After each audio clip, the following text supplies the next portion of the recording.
ಉಳ್ಳಾಲ ತಾಲೂಕಿನಾದ್ಯಂತ ಯೋಜನೆಗಳ ಹೆಸರಿನಲ್ಲಿ ಸರ್ಕಾರಿ ಭೂ ಕಬಳಿಕೆ ನಡೆಸುವವರ ವಿರುದ್ಧ ಕಠಿಣ ಕ್ರಮ ಕೈಗೊಳ್ಳಲಾಗುವುದು.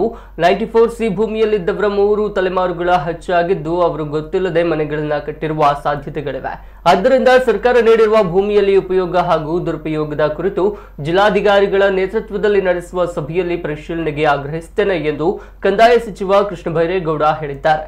ಉಳ್ಳಾಲ ತಾಲೂಕಿನ ಸೋಮೇಶ್ವರ ಬಟ್ಟಂಪಾಡಿಯ ಕಡಲ್ಕೊರೆತಕ್ಕೀಡಾದ ಪ್ರದೇಶಕ್ಕೆ ಭೇಟಿ ನೀಡಿ ಸಮಸ್ಯೆಗಳನ್ನು ಆಲಿಸಿ ಸೋಮೇಶ್ವರ ಪುರಸಭೆಯ ಕಂದಾಯ ಕಚೇರಿಗೆ ಭೇಟಿ ಕೊಟ್ಟು ಐಆರ್ಎಂಆರ್ ಹಾಗೂ ಜಮಾಬಂದಿ ಕಡತಗಳ ಮಾಹಿತಿಗಳನ್ನು ಗ್ರಾಮ ಲೆಕ್ಕಾಧಿಕಾರಿಗಳಿಂದ ಪಡೆದರು.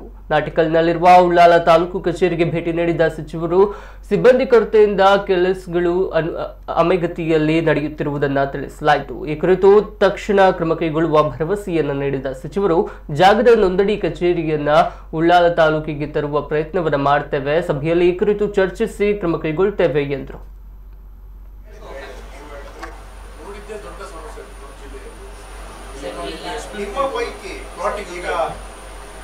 ಮೂಲ ಸರ್ವೆ ನಂಬರ್ಗಳು ಎಷ್ಟು ಕಾರಣ ಅಂದ್ರೆ ಸ್ಕ್ಯಾನ್ ಮಾಡಿ ಇಂಡೆಕ್ಸ್ ಮಾಡಿ ಜನಕ್ಕೆ ಸಲೀಸಾಗಿ ಸಿಗಬೇಕು ಅನ್ನುವಂಥ ಆಲೋಚನೆಯನ್ನು ಕೂಡ ನಾವು ಇಲಾಖೆಯಲ್ಲಿ ಮಾಡ್ತಾ ಇದ್ದೇವೆ.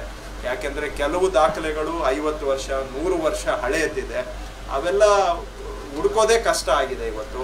ಸೊ ಜನಕ್ಕೆ ಭಾಳ ಶೋಷಣೆ ಆಗ್ತಾ ಇದೆ. ಆ ಶೋಷಣೆಯನ್ನು ತಪ್ಪಿಸಿ ಜನ ಪಡಿದ್ದೇವೆ. ರಾಜ್ಯದಲ್ಲಿ ಲಕ್ಷಾಂತರ ಜನಗಳಿಗೆ, ಕೋಟ್ಯಾಂತರ ಜನಗಳಿಗೆ ಅವರಿಗೆ 1 ಅಡಿ ಕೂಡ ಸ್ವಂತ ಜಾಗ ಇಲ್ಲ. ಬಡವರಿಗೆ ಅವರು ಸ್ವಂತ ಮನೆ ಕಟ್ಕೊಡ್ಲಿಕ್ಕೆ ಕೂಡ ಜಾಗ ಇಲ್ಲದೆ ಇರುವಂಥ ಬಡವರಿದ್ದಾರೆ. ಹಿಂದೆ ಬಹುಶಃ ಅವರು ಗ್ರಾಮ ಠಾಣದಲ್ಲಿ ವಾಸ ಮಾಡ್ತಾ ಇದ್ರು, ಆದರೆ ಈಗ 3 ತಲೆಮಾರು ಹೆಚ್ಚಾಗಿದೆ. ಅಜ್ಜ, ಅವ್ರ ಮಗ, ಅವರ ಮೊಮ್ಮಕ್ಕಳು ಕೂಡ ಮದುವೆ ಆಗಿದ್ದಾರೆ. ಅಂಥವರು ಬಂದು ಕೆಲವರು ಕಾಲದಿಂದ ಕಾಲಕ್ಕೆ ಗೊತ್ತಿದ್ದೋ ಗೊತ್ತಿಲ್ಲದೇನೋ ಸರ್ಕಾರಿ ಜಾಗದಲ್ಲಿ ಮನೆ ಕಟ್ಕೊಂಡಿದ್ರೆ ಕನಿಷ್ಠ ವಾಸ ಮಾಡುವಷ್ಟು